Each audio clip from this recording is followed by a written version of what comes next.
veux que je te raconte l'histoire du troc d'une épingle contre une maison?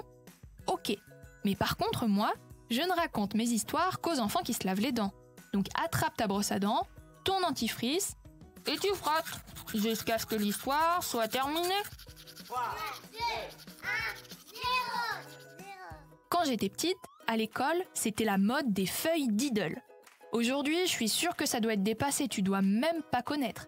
Mais je te jure qu'à l'époque, c'était la folie. Tout le monde en avait, tout le monde en voulait. Un peu comme les cartes Pokémon, il fallait les échanger et les collectionner. C'était des feuilles de papier de couleur pastel, hyper jolies, avec un personnage de souris trop chou qui avait des gros pieds et des grandes oreilles. Et même que les feuilles sentaient bon quand on les frottait. Toutes mes copines en avaient des porte-vue remplis.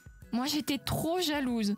C'était à qui aurait le plus de feuilles, mais surtout à qui aurait le plus de feuilles rares. Moi, ma mère refusait de m'en acheter, parce que ça coûtait cher et que c'était une mode stupide, selon elle. Comme j'étais la seule de la récré à ne pas en avoir, ma meilleure amie a eu un peu pitié de moi et m'en a donné une. Et là, c'était parti. À force d'échanges, je me suis construit petit à petit un empire de la feuille Diddle. Ah si, je n'exagère même pas, j'en avais 3 porte-vues entiers remplis.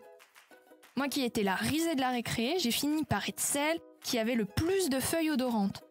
Pas mal, hein? Je suis sûre que je t'impressionne.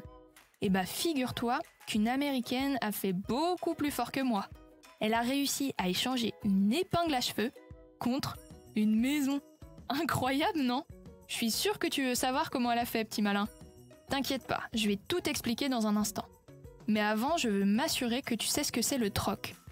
Je suis sûre que t'en as déjà fait au moins une fois dans ta vie, même sans le savoir.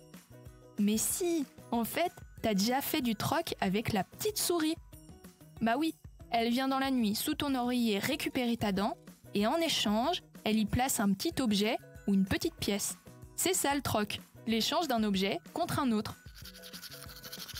Bon, je reviens à mon histoire un peu folle d'épingle à cheveux contre une maison.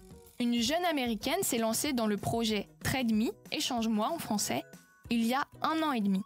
Son objectif, réussir à force d'échanges à obtenir une maison. Eh ben figure-toi qu'elle a réussi au bout de 29 échanges seulement.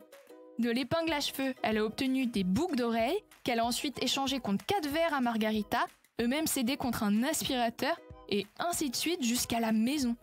Avec son mari, ils ont pour projet de totalement la rénover et de la donner à quelqu'un dans le besoin. Donc même si elle a réussi à tirer son épingle du jeu, elle n'hésite pas à en faire profiter les autres et ça, c'est vraiment chouette. Bon, montre-moi un peu tes dents.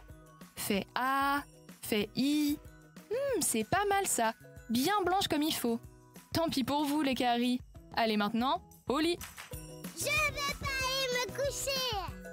Retrouvez les épisodes des Dents et Dodo sur le site et l'application BFM TV et sur toutes les plateformes de streaming.